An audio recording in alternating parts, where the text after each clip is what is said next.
hermanos, les doy la más cordial bienvenida a la última parte del estudio de la breve instrucción cristiana escrita por Juan Calvino.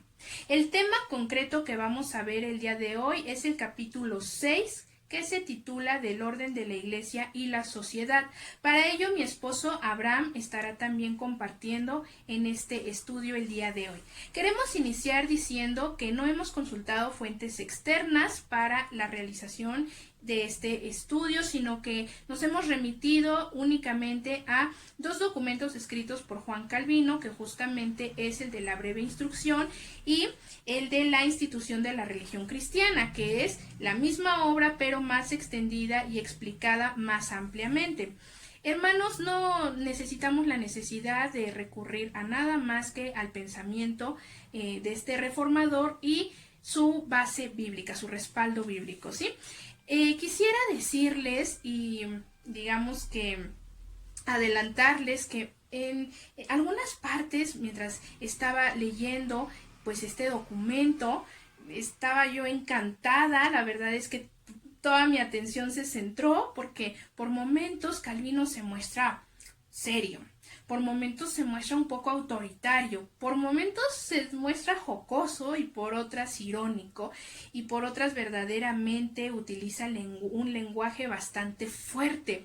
Entonces yo quisiera decirles que no nos debe sorprender, porque en algunos puntos y sobre todo en el punto de la excomunión, pues sí, es bastante fuerte lo que nos dice y la forma en que lo hace. Y para entender el por qué, quisiera darles el contexto cultural del documento. Yo sé que los hermanos pues ya nos han dado un panorama bastante completo al respecto, pero quisiera puntualizar y poner algunos acentos para entender justo lo que acabo de decirles, y para ello pues es necesario remontarnos al auge de la Reforma protestante, hermanos. La vida de Juan Calvino corre peligro, tiene que resguardarse, y mientras está resguardado, escucha que sus hermanos, sus compatriotas que están abrazando esta fe, que están abrazando esta doctrina, también están siendo perseguidos, están siendo capturados, torturados y llamados herejes. Y esto es algo que va a tocar su corazón de una manera muy especial. Evidentemente no se puede quedar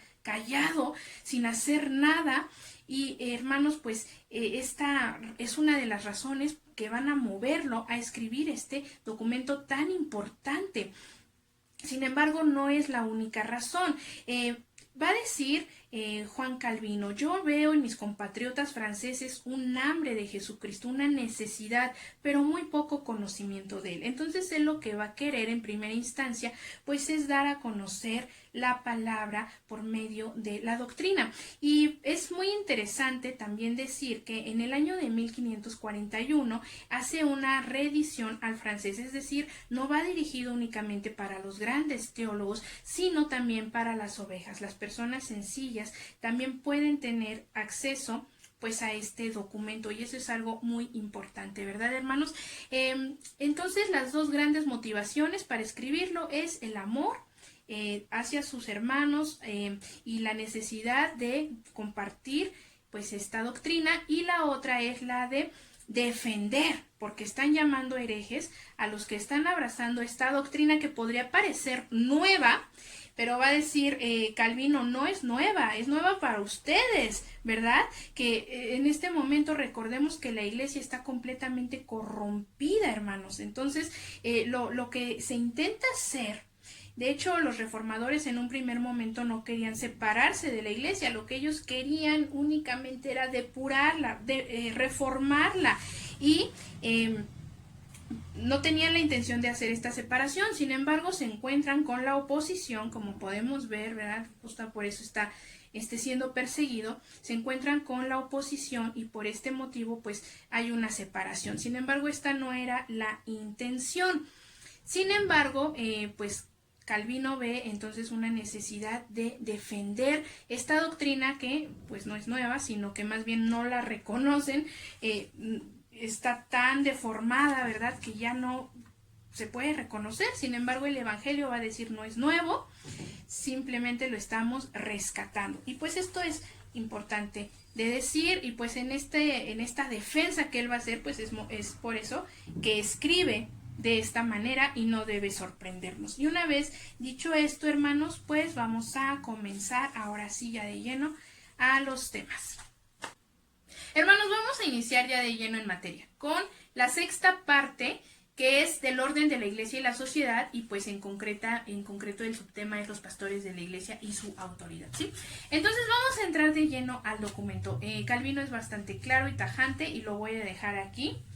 Dice, como el Señor ha querido que su palabra y sus sacramentos nos fuesen administrados por ministerio de hombres. Vamos a dejar hasta aquí, porque la instrucción no va a explicarnos esta parte y la institución sí, y bueno, vamos a complementar una con la otra. ¿Sí? ¿Por qué el Señor ha elegido y ha decidido que sean hombres los que constituyan su ministerio?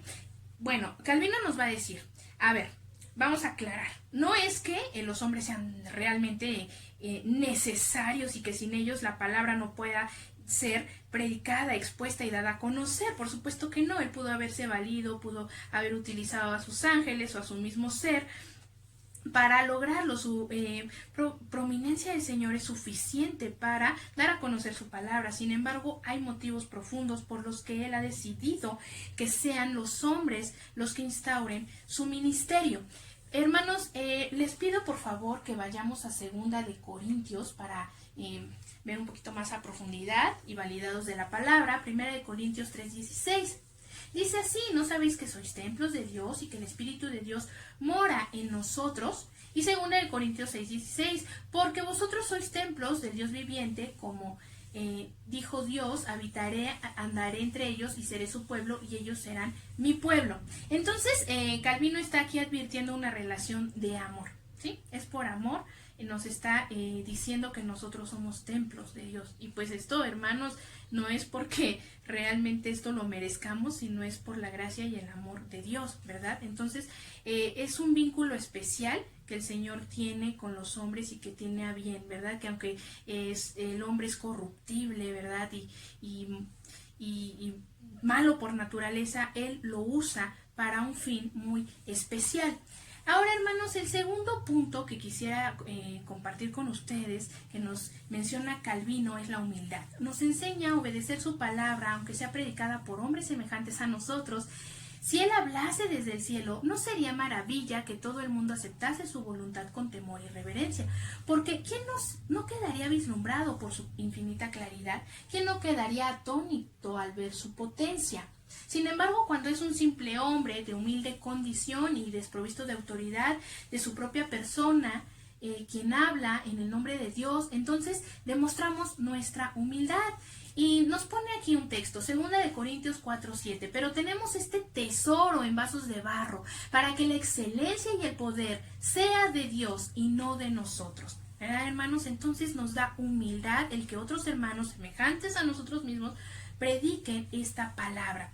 El tercer punto es la claridad fraterna, ¿sí? Dice Calvino, la posibilidad de la fraternidad depende del vínculo que Dios ha instaurado. Hermanos, en Efesios 4, del 1 al 16, el Señor nos explica, ¿verdad? Nos está explicando detalladamente en la palabra cuál es la forma de que se constituye este ministerio. Dice así, yo pues, preso en el Señor, os ruego que andéis como es digno de la vocación con que fuisteis llamados, con toda humildad y mansedumbre, soportándoos los unos a los otros en amor, solícitos en guardar la unidad del Espíritu en el vínculo de la paz, un cuerpo y un espíritu, como fuisteis también llamados en una misma esperanza de vuestra vocación, un Señor, una fe, un bautismo, un Dios y Padre de todos, el cual es sobre todos y por todos y en todos, y nos vamos a saltar hasta el 11, y él mismo constituyó a unos apóstoles, a otros profetas, a otros evangelistas, a otros pastores y maestros, a fin de perfeccionar a los santos para la obra del ministerio, para la edificación del cuerpo de Cristo, para que no seamos niños fluctuantes llevados por cualquier viento de doctrina, por estratagema de hombres que para engañar emplean con astucia las artimañas del error, sino que siguiendo la verdad en amor, crezcamos en todo aquel que es la cabeza, esto es Cristo, de quien todo el cuerpo es bien concertado y unido entre sí por todas las coyunturas que se ayudan mutuamente, según la actividad propia de cada miembro reciba su crecimiento para ir edificándose en amor, ¿verdad? Entonces aquí, hermanos, el apóstol nos está explicando de una manera demasiado detallada cómo es que el cuerpo de Cristo se conforma. El Señor tiene un orden es instaurado y cada uno tiene su función en este cuerpo. Y hermanos, nos va a decir, Calvino nos va a decir que, y aquí seguimos con el documento, con este texto en que nos quedamos, vamos a ver lo que sigue. Dice, es necesario que haya pastores ordenados en las iglesias para enseñar al pueblo en público y en privado la pura doctrina, para administrar los sacramentos y para dar a todos un buen ejemplo con una vida pura y santa. Es decir, hermanos, espero que se esté entendiendo. El Señor está instaurando un ministerio. ¿Y a quién está utilizando? A los hombres. Y no los está utilizando por que sean realmente, porque tengan algo especial. No, sino por amor y para que seamos humildes, ¿sí? Esto espero que quede bien claro. Ahora, lo que nos está diciendo y nos está aclarando Calvino es, no está otorgando a estos hombres de su gloria, ¿verdad? Ni de su poder, no nos confundamos. Es decir, que si viene un ministro y nos dice es que el Señor me ha enviado y me ha dado de su poder y pide nuestra pleitesía, pues evidentemente nosotros no se la vamos a dar porque Dios no comparte su gloria, solo a Dios la gloria. Sin embargo, escoge a los hombres como un vínculo especial para otorgarles esta gran labor. Sí, hermanos, y ahora este cuerpo, como ya vimos en Efesios, pues se consolida de una manera muy especial. Cada uno tiene su función, es una manera perfectamente ordenada, ¿verdad? Y aquí nos está hablando, de hecho en la institución nos va a decir la función de cada ministro, ¿verdad? De los evangelistas, de los apóstoles, pero aquí no nos va a mencionar porque va a ir directo. Ahorita, en nuestro tiempo moderno, pues en nuestra iglesia, ¿quién es el que administra los sacramentos y la palabra? Pues es el pastor. Y entonces Calvino se está enfocando a esta figura, ¿sí? Hermanos, entonces nos va a decir algo especial y tajante y un poquito fuerte. Vamos a ello. Quienes desprecian esta disciplina y este orden ofenden no solo a los hombres, sino a Dios como sectarios. Se apartan de la sociedad de la iglesia que no puede subsistir sin este ministerio. Entonces, hermanos, esto es, pues la verdad es que bastante fuerte porque les está llamando sectarios a los que atenten contra este orden. Bueno, hermanos, esto como podemos ver es bastante fuerte. Vamos a ver la etimología de la palabra secta. Vamos a ver qué significa para poder entender qué está diciendo Calvino con esto. Bueno, hermanos, secta viene del latín secta. Es el conjunto de seguidores de una doctrina o ideología concreta que representa una sección o un sector desprendido de un conjunto más amplio. Bien, sea cortado, separado, desgajado, en todos los casos tiene una connotación de división o ruptura. Entonces, hermanos, cuando Calvino nos está diciendo que son sectarios aquellos que atentan contra el orden que Dios ha instaurado, se están desgajando, separando, fragmentando, pues ¿de qué? Pues del cuerpo, ¿verdad? Del cuerpo. Y esto es algo tremendo, pues que nos está diciendo Calvino. Ahora, hermanos, es tajante, Calvino es tajante a este respecto y dice así, y esto lo estoy citando del documento, ¿sí, hermanos? Quiero aclararlo. Calvino es enfático al respecto y nos dice que quien recibe pastores que él envía, le recibe a sí mismo y a quienes lo rechazan, él mismo lo rechaza. Y pues está basando en Mateo 10:40, que es prácticamente el mismo texto que Lucas 10:16 que acabamos de leer. Lo pueden corroborar ustedes en su Biblia, ¿sí? Dice Lucas 16, el que a vosotros oye, a mí me oye, y el que a vosotros desecha, a mí me desecha, y el que me desecha a mí, desecha pues al que me envió.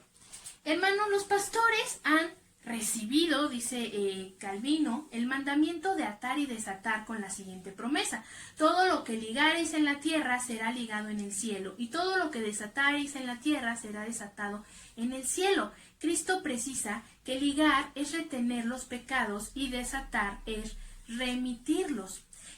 Dice Calvino, el apóstol declara cómo se desata cuando se declara que el Evangelio es potencia de Dios para salud a todo aquel que cree, y cómo se liga cuando se enseña que los apóstoles están prestos para castigar toda desobediencia.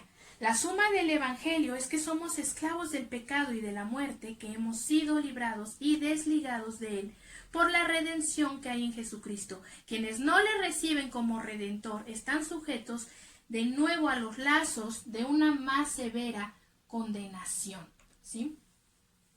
Ahora, hermanos, Calvino nos va a decir algo muy esencial. La autoridad que la Escritura atribuye a los pastores está contenida, toda ella en los límites del ministerio de la palabra. Como ya habíamos dicho hace un momento, no es que el Señor otorgue a los hombres su gloria, ¿verdad? Ni su poder. El poder está ¿en dónde? En la palabra, ¿sí?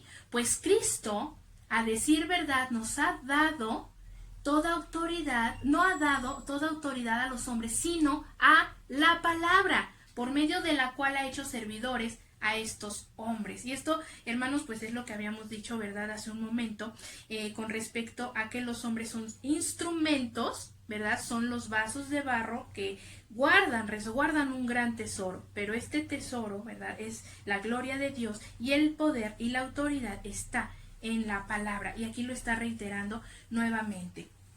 Atrévanse pues, termina este apartado, los ministros de esta palabra, a todo con osadía, por esta palabra de la cual han sido nombrados dispensadores. Obliguen a todos los poderes, glorias y dignidades del mundo a humillarse para, a la majestad de esta palabra, gobiernen a todos en virtud de esta palabra, desde los más grandes hasta los más pequeños. Edifiquen la casa de Cristo, destruyan el reino de Satán, apacienten las ovejas, aparten los lobos, instruyan y exhorten a los dóciles, acusen, reprendan y convenzan a los rebeldes, pero todo a través de la palabra de Dios. Si alguna vez se apartase de esta palabra para seguir los sueños y las invenciones de su mente, hermanos, aquí hace un momento cuando le dice a los ministros, vea, que con el poder y la autoridad de la palabra, no de ellos, sino de la palabra, pueden ir, instruir, corregir, hermanos, y todas estas funciones, que quitar a los lobos, ¿verdad?, expulsar a los lobos, y todo lo que acabamos de decir, lo está hablando pues a los pastores, ¿sí? Y ahora está hablando a la iglesia. ¿Qué pasa cuando el pastor se va para seguir sus sueños? Dice aquí, y va en busca, ¿verdad?, para perseguir los sueños y las invenciones de su mente. Entonces no debemos recibirlos por más tiempo como pastores, son más bien lobos rapaces que hay que expulsar, pues Cristo nos ha mandado a escuchar solamente a los que enseñan a lo que se ha sacado de su palabra. Es decir, hermanos, que no porque sea el ministro y no porque sea el pastor, nos está diciendo Calvino, vamos a aceptar todo lo que nos diga. La iglesia debe conocer su doctrina, debe conocer también esta palabra. La iglesia no debe ser ignorante, de modo que cuando un ministro venga y nos quiere enseñar otras cosas, otras doctrinas que no nos enseña la palabra, fíjense lo fuerte que está diciendo, dice, más bien es un lobo rapaz que hay que expulsar, ¿sí? Y esto es algo muy fuerte, ¿sí? Entonces la iglesia debe estar al tanto, debe estar pendiente que lo que se le está instruyendo todo sea bajo la autoridad de la palabra. Y debemos entonces, como iglesia, también los ministros, guardar el orden instaurado por Dios, hermanos, ¿verdad? Como vimos al principio, Calvino es bastante enfático en esto. Guardemos el orden, ¿verdad?, instaurado por el Señor, para preservar la fraternidad y la unión del cuerpo. Las tradiciones humanas es el siguiente tema, y este concepto nosotros lo solemos asociar con la Iglesia Católica Romana. Es interesante puesto que esta preconcepción no es gratuita, sino que Calvino la somete a crítica en su obra magna Institución de la Religión Cristiana. En el siglo XVI, que es donde se encuentra Calvino, la Iglesia Católica Romana había decretado innumerables leyes espirituales, esto con el fin de agradar a Dios y salvar las almas. Sin embargo, Calvino va a criticarlos con la analogía del lazo, de que no solo amarran, sino que también atan, ahogan, sofocan y torturan, esclavizando así las almas.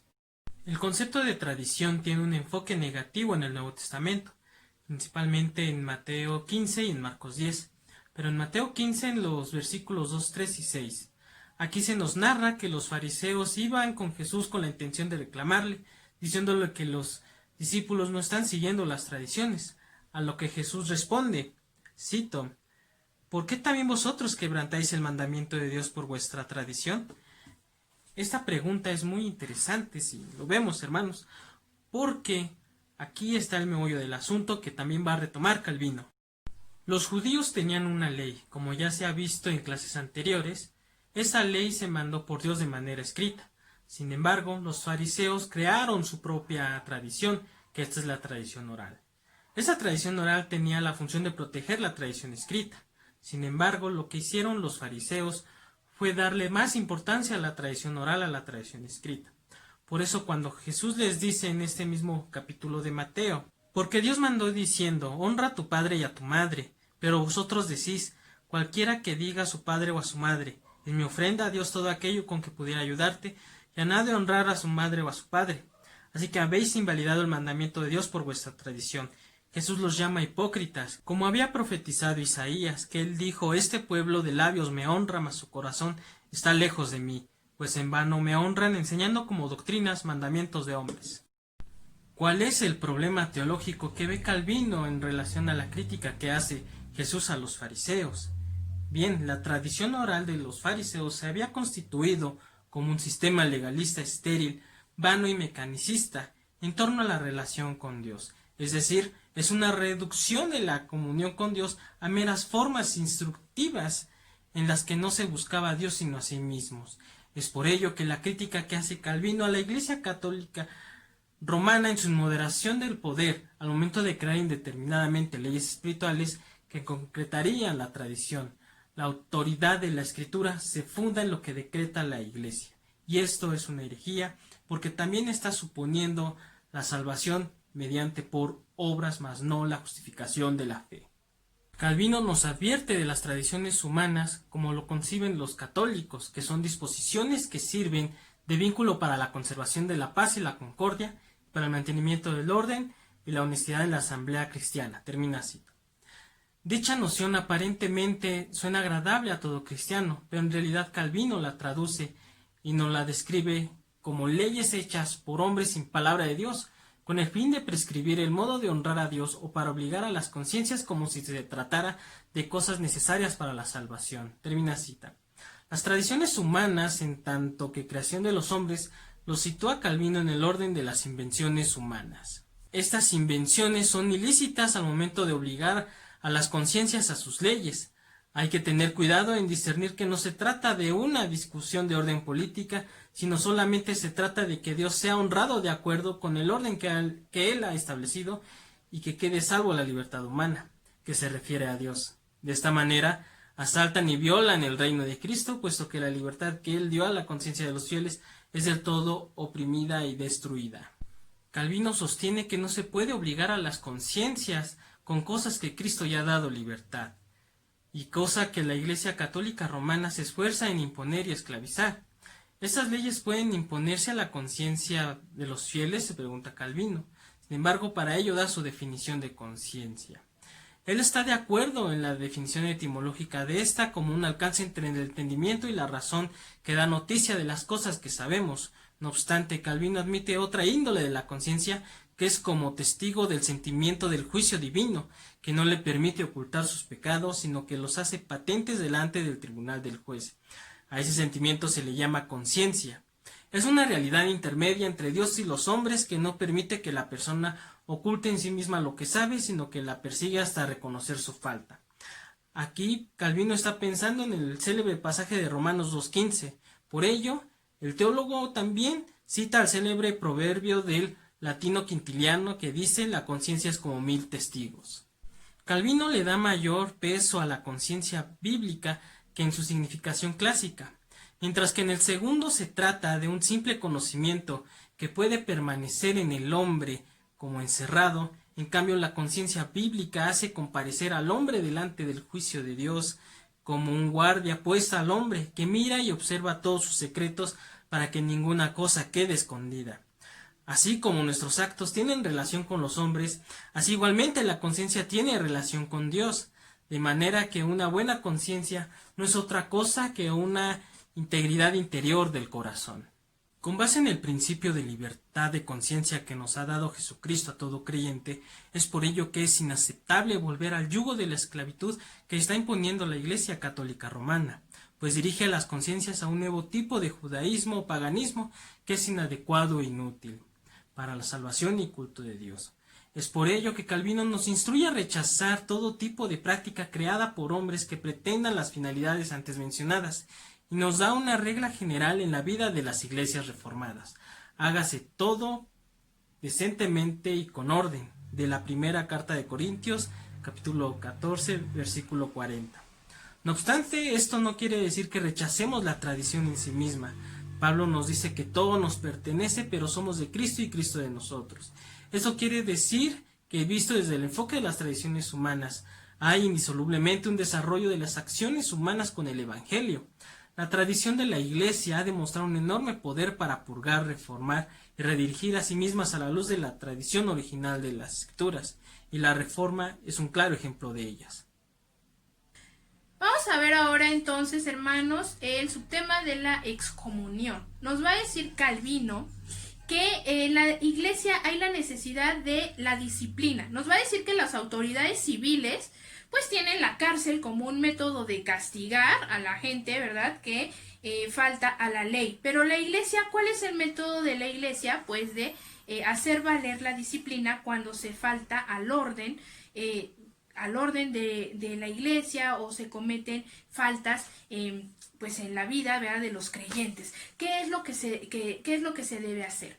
Bueno, nos va a decir Calvino, hermanos, que de entrada hay quienes odian y detestan la disciplina, y aquí va a ser jocoso porque va a decir, no solo odian la disciplina, sino hasta el nombre de la disciplina. Ya van a escuchar disciplina y les va a dar ponzoña, van a sentir que no pueden ni escuchar esa palabra porque no les gusta.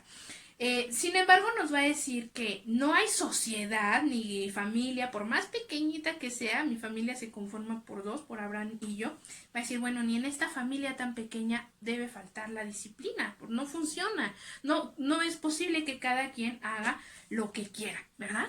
Entonces, menciona Calvino, hermanos, que la disciplina es como los nervios, mediante lo cual los miembros del cuerpo de la iglesia se mantienen cada uno en su lugar. Fíjense la función tan importante y necesaria de la disciplina. Dice, por eso todos los que no quieren que haya disciplina en la iglesia o impiden que se establezca o restituya, bien sea que lo hagan deliberadamente o por inconsideración, ciertamente estos tales procuran la ruina total de la iglesia. Porque ¿qué sucederá si a cada uno le es lícito hacer cuanto se le antojare?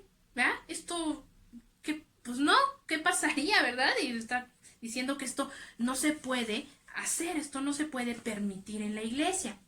Dice, así que la disciplina es como un freno con el que son detenidos y domados los que se revuelven contra la doctrina de Cristo, o como un aguijón que estimula a los que son negligentes o perezosos, o a veces a modo de castigo paterno, para castigar con clemencia y conforme a la mansedumbre del Espíritu de Cristo a los que han faltado gravemente. Entonces nos va a decir que no nada más está para castigar las graves faltas, sino también como un pequeño aguijón, ¿verdad? Para que el perezoso se despierte. Vámonos a cumplir las funciones, ¿verdad? Es una disciplina necesaria para que estas personas despierten, se activen. Es lo que nos está diciendo Calvino, ¿verdad? No necesariamente las faltas tan tremendas y tan graves. Ahora, hermanos, vamos a ver los grados de la disciplina.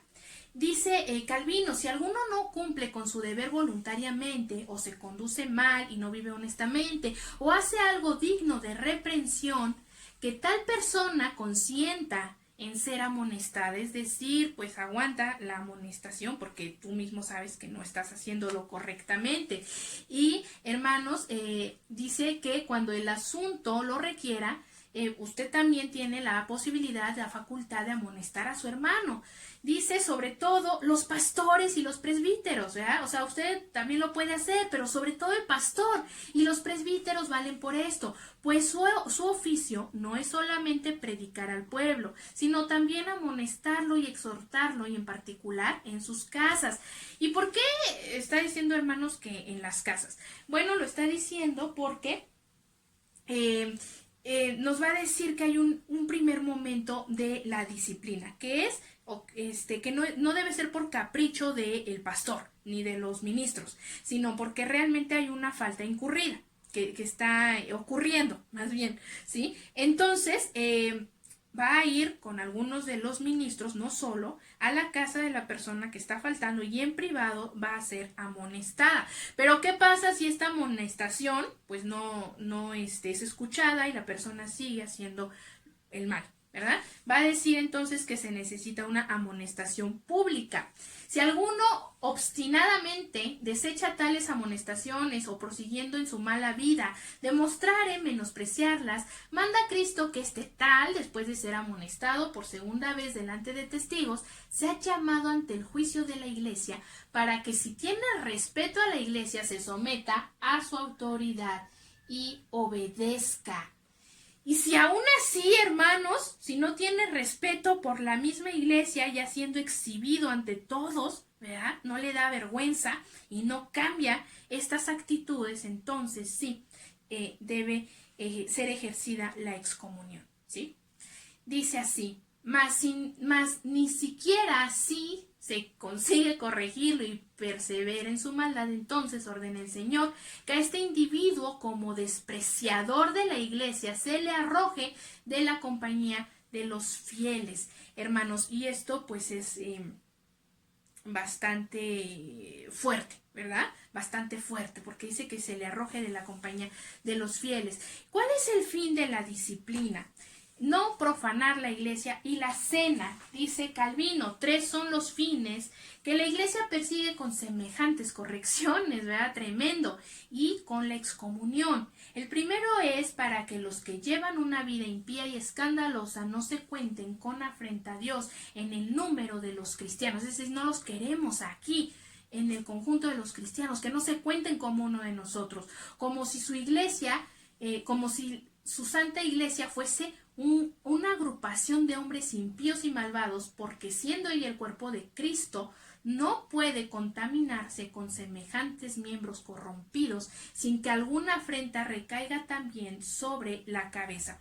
Lo que nos está diciendo aquí, hermanos, es que también el hermano, ¿verdad?, que se encarga de administrar la cena, el ministro que se encarga de dar la cena, si él sabe que hay entre los hermanos una persona que está faltando de una manera grave, pues entonces no debe dar la cena, porque si lo hace, entonces está también atrayendo pues juicio para sí, y esto es algo muy delicado. Entonces, hermanos, dice, y así, para que esto no suceda, que no suceda tal cosa en la iglesia de la cual pueda provenir algún oprobio a su santo nombre, han de ser arrojados de su seno todos aquellos cuya inmundicia podría deshonrar el nombre del cristiano, ¿sí? Y también, hermanos, nos dice Calvino, hay que tener también en cuenta la cena del Señor, no sea que dándola indiferentemente a todos, ¿verdad?, sea profanada, porque es verdad que el que tiene el cargo de dispensarla, es lo que ahorita decíamos, si a sabiendas y voluntariamente admite a ella, al que es indigno cuando por derecho debía privarla a ella, él mismo sea tan culpable de sacrilegio como si hubiese echado el cuerpo del Señor a los perros. Y pues esto es, no sé, se pone la piel chinita al escuchar esta terrible sentencia. Prácticamente lo que nos está diciendo es que esto es una herejía de hacer, ¿sí? Entonces nos dice, hermanos, evita la corrupción de los buenos. El segundo fin, pues de la de la excomunión, hermanos, el segundo propósito es que los buenos no se corrompan con el trato continuo de los malos, como suele acontecer. Dice, porque es tal nuestra inclinación a apartarnos del bien, que nada hay más fácil que apartarnos del recto camino, del bien vivir con los malos ejemplos. Hermanos, les voy a pedir que en sus Biblias busquen, anoten 1 Corintios 5 y lean del 6 y el 11. 5, 6 y 11. Sí, por favor les voy a pedir que lo hagan con tranquilidad en casa las siguientes citas para no extender demasiado el tema, ¿sí? Porque aún faltan más. El tercero es para aquellos hermanos confundidos, que confundidos por la vergüenza de su pecado, comiencen a arrepentirse. De esta manera es conveniente incluso para su salvación, ¿verdad? O sea, tiene un beneficio la excomunión, que si los son excomulgados de la iglesia pueden arrepentirse. Y entonces, hermanos, ya una vez que están arrepentidos puedan volver al seno de la iglesia, ¿verdad? Dice así, entonces, que su maldad sea condenada a fin de que advertidos por la vara de la iglesia reconozcan sus faltas en las cuales permanecen y se endurecen cuando se les trata dulcemente. No se les puede tratar bien a las personas que están faltando gravemente, no se les puede dejar ahí. Es lo que quiere dar a entender el apóstol al hablar de esta manera. Si alguno no obedece lo que decimos por medio de esta carta, a este señaladlo y no os juntéis con él para que se avergüence. Esto lo podemos ver en 2 de Tesalonicenses B, 14. ¿Sí, hermanos? Entonces, hermanos, por medio de la excomunión se aparta de la compañía de los fieles, según el mandato de Dios, a quienes son abiertamente libertinos, adúlteros, glotones, nos va a decir, borrachos, sediciosos o derrochadores, si no se corrigen después de haber sido amonestados. Esta disciplina es indispensable entre los fieles, pues la iglesia es el cuerpo de Cristo y no debe ser manchada y contaminada con estos miembros hediondos y podridos que deshonran a su jefe, así lo va a decir.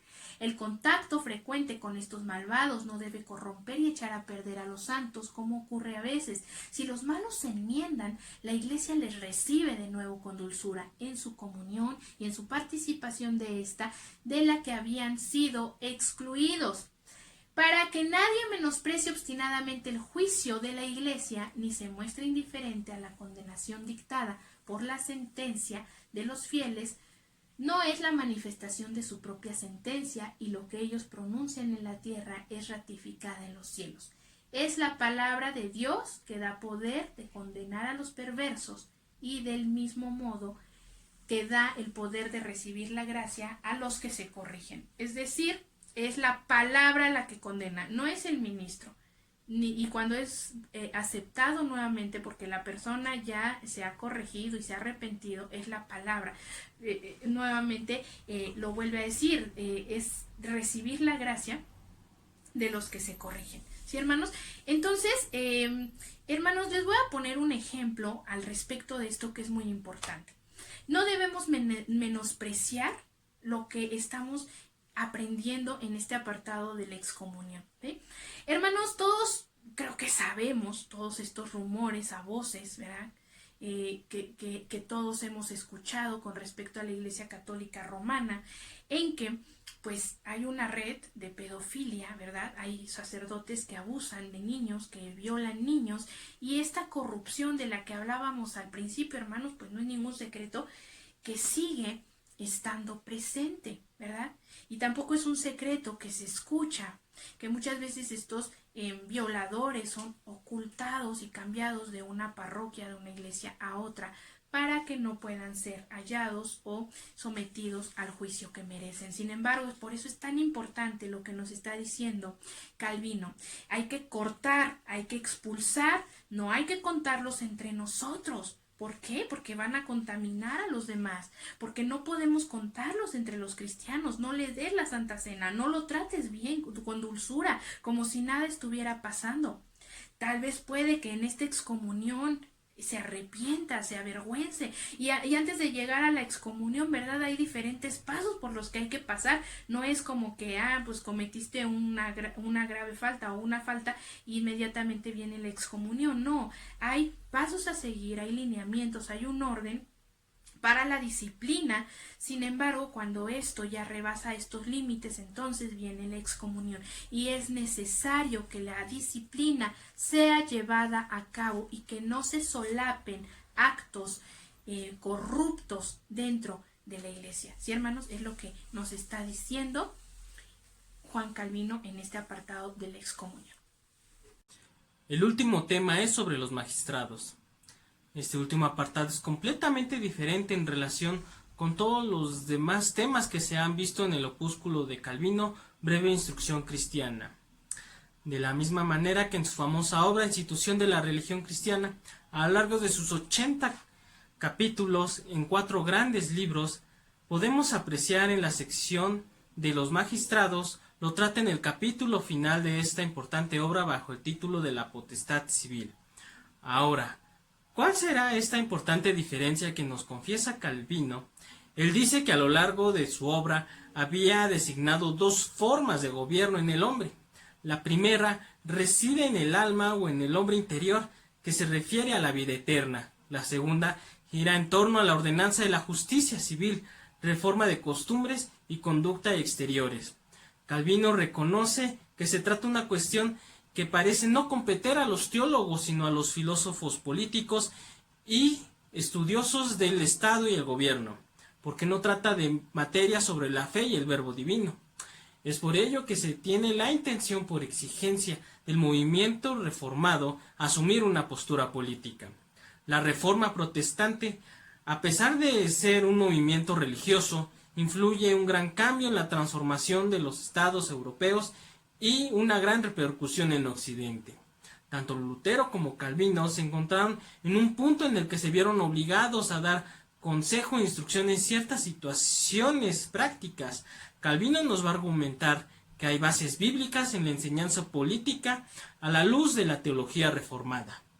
Uno de estos temas consiste en la relación entre definir el papel que juega el Estado secular frente al plan de Dios.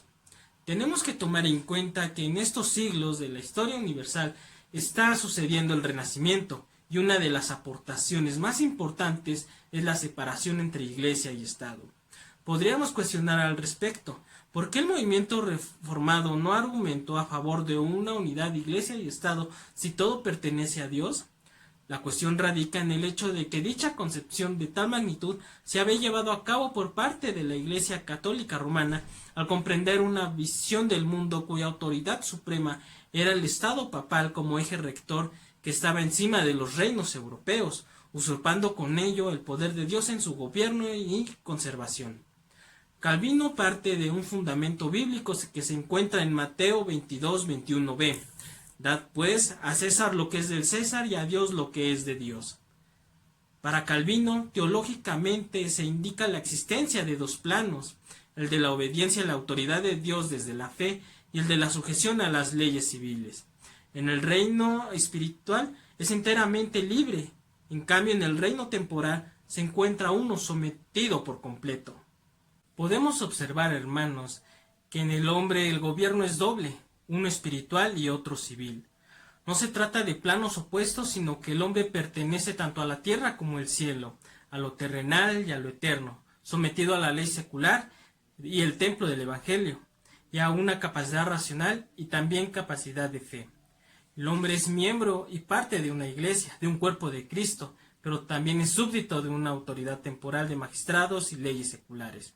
Se le instruye en el reino temporal en gran parte por la razón, tradición y autoridad, en el reino espiritual por la palabra de Dios registrada en las Santas Escrituras. La distinción entre estos 2 reinos es una de las tareas fundamentales de la teología. Sin embargo, no se trata simplemente de dividir a la Iglesia y el Estado de manera como lo hicieron algunos teólogos medievales. Lutero a propósito nos dice: el que pueda juzgar rectamente entre la ley y el Evangelio, que dé gracias a Dios y sepa que es un auténtico teólogo. Es importante señalar que ambos reinos no son idénticos a la Iglesia y al Estado, como se suele comprender comúnmente, sino que el gobierno político pertenece por entero al reino temporal y solo es creado para los fines de esta vida transitoria. Podemos ver que no es una herejía pensar que estos 2 planos son independientes y autónomos, sino que vemos que uno tiene preeminencia sobre el otro. En el mundo, en su condición de caída, es necesaria una institución política, creada por Dios como instrumento de su voluntad y que recibe su autoridad de parte de Él y no por invención del Papa, la Iglesia Católica o el pueblo. En este punto, Calvino conviene con los teóricos antipapistas medievales como Wycliffe, Marsilio de Padua y Guillermo de Ockham. Dios nos da sus dones a la vez por medio del príncipe y del predicador, y cada cual a su modo nos señala el cielo. El gobierno espiritual nos lleva a amar a Dios, el gobierno temporal nos lleva a servir a nuestros prójimos. El amor a Dios y el servicio al prójimo se unen a la postre, de tal modo que es imposible el uno sin al mismo tiempo el otro. Tanto la ley como el evangelio, la razón como la fe, el Estado como la Iglesia, las ciencias como el evangelio son medios necesarios para la vida en este mundo. A pesar de lo que aparece un conflicto y discordia, sabemos que los dos reinos deben estar juntos y son complementarios. Pero será unión solo se realiza en la consumación de todas las cosas. Por eso Calvino nos instruye en que hay que tener precaución entre la distinción de estos dos reinos para evitar una confusión peligrosa. Calvino nos dice en la institución: hoy estos dos, como los hemos dividido, siempre deberán verse uno aparte del otro. Cuando se considera el uno, debemos recordar a nuestros espíritus que no deben pensar en el otro. Termina cita. La frontera entre esta división se encuentra en cada hombre. Además de confrontar a las pretensiones de la Iglesia Católica Romana por absorber el poder secular a su jurisdicción, también Calvino se enfrenta a los anabaptistas cuya tesis defienden en que no hay lugar para el gobierno civil, pero con base en lo que estamos viendo y lo que Calvino nos está señalando hasta ahora nos permite refutar este tipo de argumentaciones. En suma, todo poder político fluye de Dios y debe servir a Él. Pablo nos dice: no hay autoridad que no provenga de Dios, y las que existen por Dios han sido constituidas, pues es un servidor de Dios, ¿no? Romanos capítulo 13, versículo 1 y 4. El origen del gobierno secular reside en la piadosa voluntad de Dios, que protege a hombre de todas las consecuencias de su obediencia y no de la necesidad humana. Su autoridad es una autoridad delegada por Dios y no por el pueblo. El uso del poder debe responder siempre ante Dios y no al pueblo. El Estado es el siervo y obrero de Dios en la tierra. Fue puesto para expresar el cuidado de Dios que tiene hacia los hombres, para castigar el mal y proteger el bien, y para el bienestar de la Iglesia. Calvino instruye al gobernante que debe tener dos cualidades al momento de ejercer su poder: la justicia y el juicio. La justicia, se nos dice en la breve instrucción, consiste en proteger a los inocentes, mantenerlos, guardarlos y liberarlos. El juicio consiste en resistir a la audacia de los malos, reprimir la violencia y castigar los crímenes. Por otra parte, Calvino también instruye a los súbditos en que su deber consiste no solo en honrar y reverenciar a los superiores, sino pedir al Señor a través de la oración su salvación y prosperidad, someterse también de buena gana a la autoridad y obedecer las leyes y constituciones y no rehusar las cargas que se le impongan, impuestos, derechos, contribuciones, servicios civiles, requisas y demás. Hasta este punto, Calvino da por supuesto en el comportamiento de un gobernante prudente, sabio y con vocación de Dios. Pero el problema surge cuando ¿qué pasaría en el caso de tener un gobernante que no se someta a Dios sino a sus placeres? Calvino es tajante en este punto y nos invita a la obediencia de un mal gobernante e incluso un tirano. El derecho a la obediencia del gobernante no está condicionado a que se cumpla con sus funciones ni depende de su posición que tiene ante Dios, pues se trata de un deber a la obediencia. En este punto Calvino vuelve a citar a Pablo en la carta a los Corintios 13, de modo que quien se opone a la autoridad se rebela contra el orden divino, y los rebeldes se atraerán sobre sí mismos la condenación. Por tanto, es preciso someterse no solo por temor al castigo, sino también en conciencia. La razón de esto radica en que el bien del hombre coincida con la voluntad de Dios. Ningún gobierno puede ser totalmente malo, y cualquier gobierno, por muy corrompido que sea, es mejor a no tener uno. Aquí hay otra refutación para los anabaptistas. También Calvino nos dice que cada pueblo tiene el gobierno que merece. Si cada pueblo merece un buen gobernante, entonces expresa la satisfacción de Dios, y un tirano expresa su ira. Otra razón que no justifica la rebelión es que la injusticia no destruye al alma, a pesar de perder todas las partes del cuerpo o propiedades terrenales, sino que la mejora. En cambio, hacer el mal sí la destruye, aunque se posea todas las riquezas terrenales. El poder del estado terrenal no puede hacer daño, pues no tiene nada que ver con predicar con la fe. La obediencia a un mal gobernante puede ser una cruz que debemos llevar en este mundo.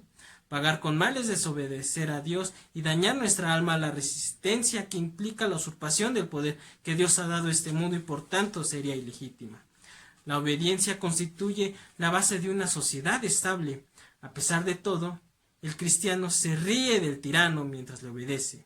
Podemos ver en 2 Corintios 5:1 esta frase, porque sabemos que si esta tienda, que es nuestra morada terrestre, se desmorona, tenemos un edificio que es de Dios, una morada eterna, no hecha de mano humana, que está en los cielos. Para terminar, no hay que confundir la obediencia con esclavitud voluntaria hacia el gobernante. Calvino nos da un principio de desobediencia a los malos gobernantes, el cual viene en Hechos 5:19.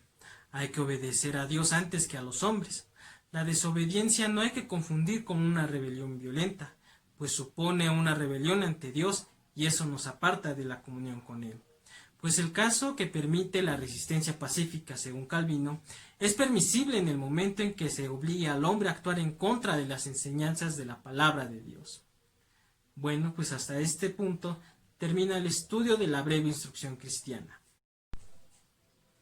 Hermanos, damos por terminado este ciclo de estudios en torno a la breve instrucción cristiana. Esperamos que haya sido de bendición, puesto que para nosotros lo ha sido en mayor medida.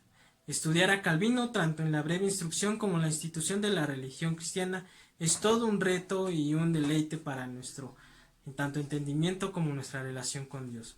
Dios los bendiga y nos veremos pronto, hermanos.